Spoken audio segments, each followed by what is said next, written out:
Olá pessoal, meu nome é Marcele, eu sou aluna de mestrado no programa de pós-graduação em zootecnia da Universidade Federal dos Vales do Jequitinhonha e Mucuri. Hoje eu vou estar falando um pouquinho sobre a adubação foliar. Então a gente sabe que a maior parte dos bovinos no Brasil é alimentada a pasto, pois o pasto é considerado a forma mais econômica nesse sistema de produção. Temos aproximadamente 170 milhões de hectares de pastagens, totalizando aí 22% de todo o território brasileiro. E, por uma boa resposta à produção animal, a disponibilidade de forragem deve atender à demanda desses animais. E como que a gente faz isso? Existem duas alternativas: aumentar a área de pasto já utilizada ou aumentar a produtividade dentro da área que a gente já utiliza. E a adubação foliar vem juntamente com a adubação de solo fazer isso possível. Iremos produzir uma maior quantidade de pastagem numa mesma área já utilizada. Então aqui a gente tem um trabalho do professor Leandro Martins Barbeiro, que eu tirei do LinkedIn, porque esse tipo de pesquisa é muito pouco ainda no Brasil, né?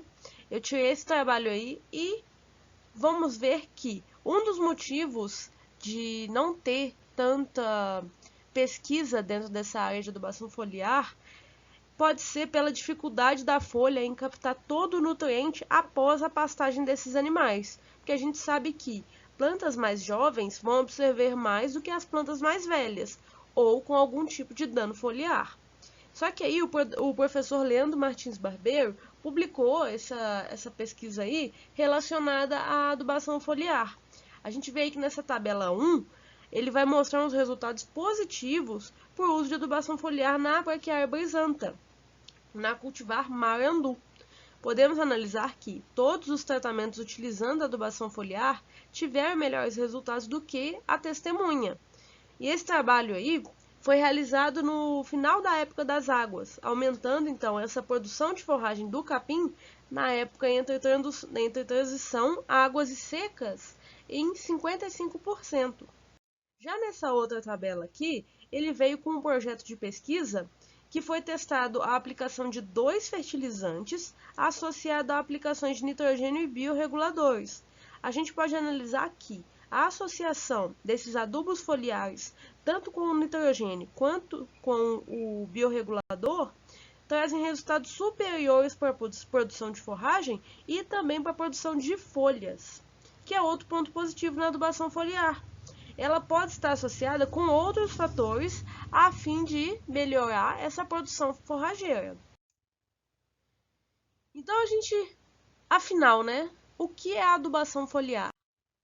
Os nutrientes encontrados no solo vão seguir diversas rotas. Podem ser perdidos por erosão, lixiviação, volatilização, fixação nas argilas do solo, imobilização ou absorvido pelas plantas, né? Assim eles vão desempenhar o seu papel principal. E a adubação foliar é uma técnica utilizada para fornecer nutrientes às plantas, envolvendo a assimilação desses nutrientes pelas folhas, sendo considerada então uma forma complementar em um programa de adubação. Quais são os tipos de adubação foliar? Nós temos a adubação foliar para correção de deficiências, que vai permitir a correção rápida e eficiente, é muito utilizada em plantas perenes. Temos a complementação à adubação via solo, uma parte do adubo vai ser aplicado ao solo e o restante adicionado via foliar para complementar essa nutrição.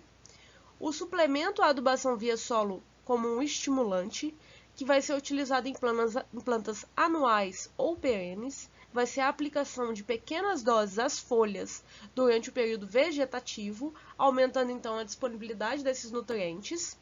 E, por fim, a suplementação durante o estágio reprodutivo, que é muito parecido com o anterior, que é o estimulante. Só que, nesse caso, essa suplementação vai ser dada durante o estágio reprodutivo dessas plantas. Então, a aplicação de nutrientes nas folhas das plantas com objetivo complementar ou suplementar as necessidades nutricionais das mesmas não é uma prática nova, sendo conhecida aí há mais de 100 anos. Porém, mesmo conhecida há bastante tempo, só recentemente ela está sendo estudada mais a fundo, quando se comparado aos métodos de adubação via solo.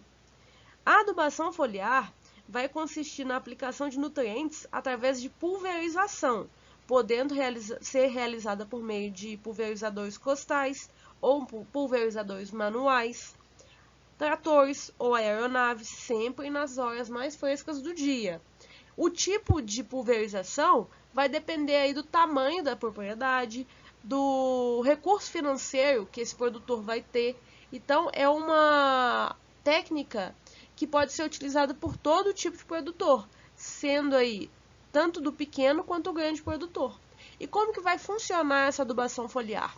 Primeiro, começa com o molhamento foliar com a solução fertilizante.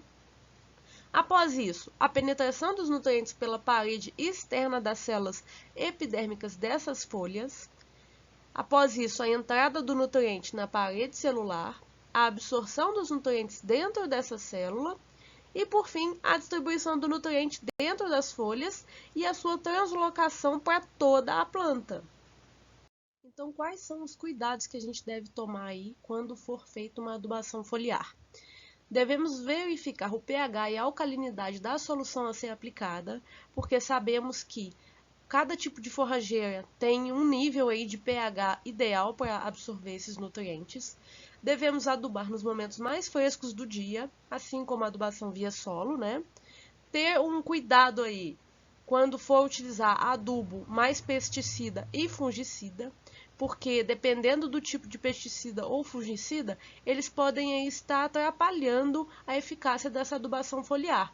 Então, sempre estar atento aí nessa associação de aplicar mais de um fertilizante, né, na forragem e tomar cuidado com as quantidades aplicadas, porque o correto é não acumular fertilizante na folha, né?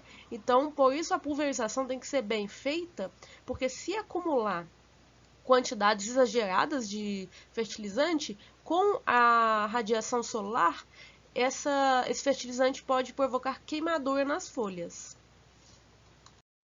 Quais são as vantagens, então, da adubação foliar? Quando diagnosticada a deficiência nutricional, a resposta ao nutriente é quase imediata. A distribuição uniforme dos nutrientes é mais fácil quando comparada a produtos granulados e, geralmente, as doses de adubação foliar são menores do que as doses em adubação via solo. E quais são as desvantagens desse método? O custo de produtos e de aplicação são elevados.